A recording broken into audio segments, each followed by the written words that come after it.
that's the side of a woman who has really been vindicated this week. Yeah.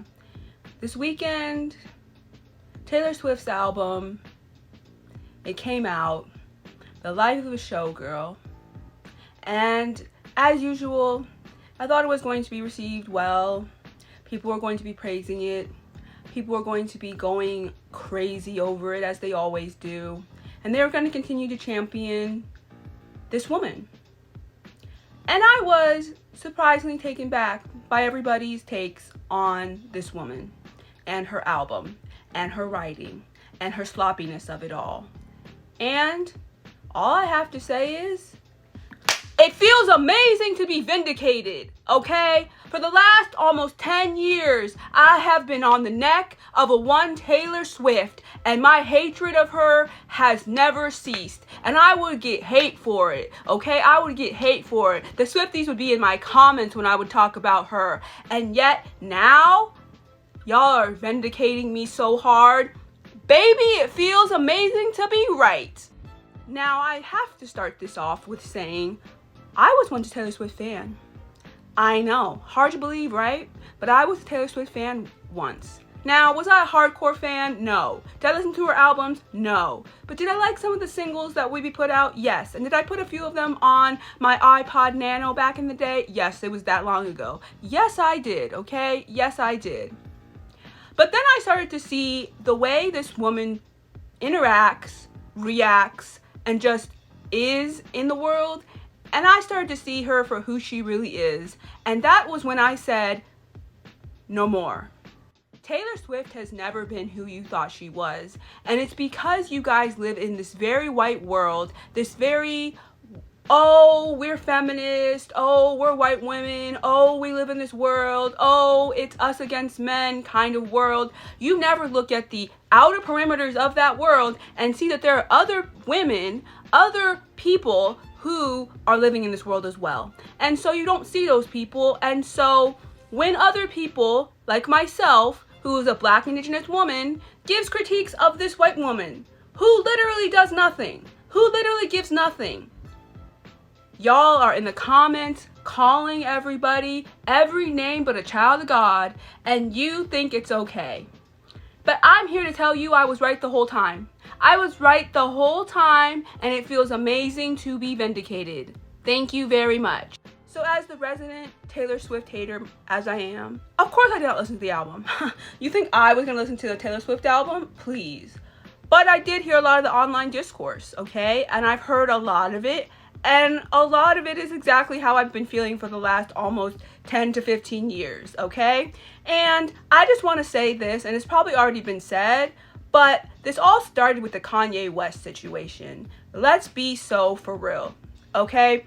You had Taylor Swift come out as this little country darling with her two first albums, and she came out with her little teardrops on my guitar and all that stuff. And then she started making her little pop transition around the late, 2000s and everything. And then the VMAs happened. And 2009 VMAs was iconic for so many reasons, not just the Taylor Swift Kanye West thing, but also that was also the year that Little Mama went on stage with Alicia Keys and Jay-Z. Yeah, that was kind of an iconic VMAs. We don't really do it like that anymore.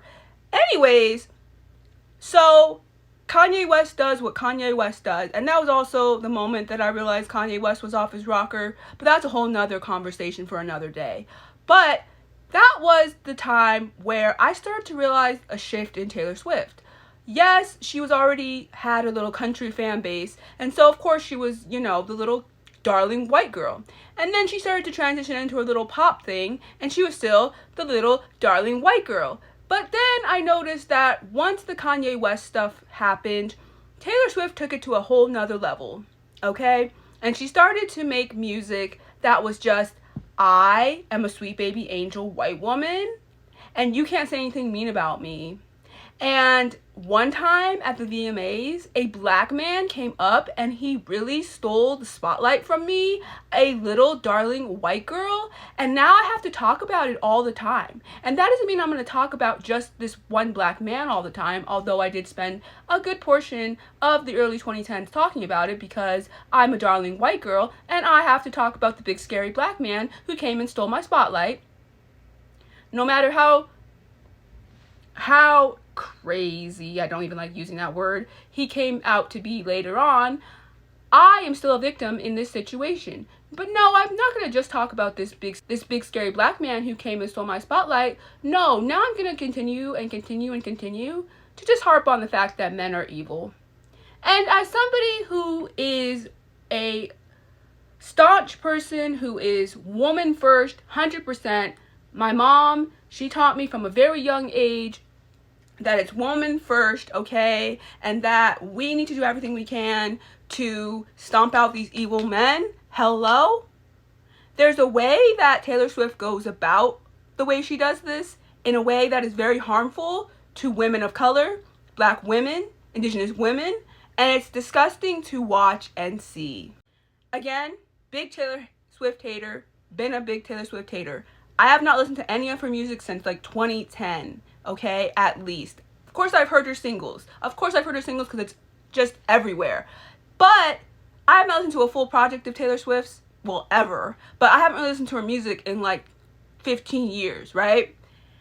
But it was around that whole Reputation era where she tried to be like, now I'm bad and edgy and I'm gonna do this and that. And was the whole Kanye West, Kim Kardashian thing with the whole snake symbolism and all that and blah, blah, blah.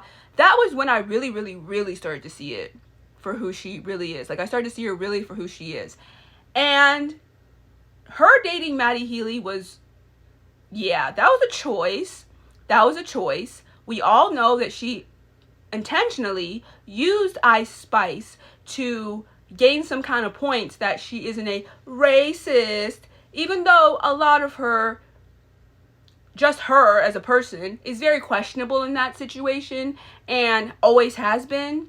And she's not even really from the South. Like, she's from like Pennsylvania. But like, the point is that she was molded in the country Nashville landscape. And you want to know somebody else who was also pushed through the Nashville, Franklin area, Tennessee landscape? Miss Hayley Williams. Now I want you to look at Hayley Williams right now, and I want you to look at Taylor Swift right now. And I don't want to hear anybody in the comments talking about, but they're friends, blah, blah, blah. I don't really care. There's a difference between the way that Taylor Swift is putting out her music and a way that Hayley Williams is putting out her music. There's a difference between the topics on Taylor Swift's music and the way that Hayley is just going in on her love of black people and how she's going to stand 10 toes down for us, 110%. If you have not listened to her most recent interview, go listen to it, because she rips a new one on Morgan Wallen, rightfully so. But she talks about her black fan base. She talks about the fact that she is willing to talk about racial issues and the evils of the South and what they did to black people all day long. She literally has a song out about Strange Fruit, Hard Bargain. It's called True Believer, and it's incredible. Taylor Swift, on the other hand, is out here talking about microaggressions against black women. Okay? Misogynoir against black women. Talking about your partner's dick and basically trying to call out the previous partners of said partner, Travis Kelce, who were black and mixed women, and trying to basically call them out, talking about savages and bad bitches and calling all that stuff out. Has a whole song called Canceled, where she's trying to talk about basically the left and how she likes all of her friends being canceled and dripped in Gucci and blah, blah, blah, blah, blah. At the end of the day, I will continue forever and always to be a Taylor Swift hater for the rest of my existence. And it just feels so good to be vindicated right now. I feel so vindicated right now, and I can't tell you how good that feels.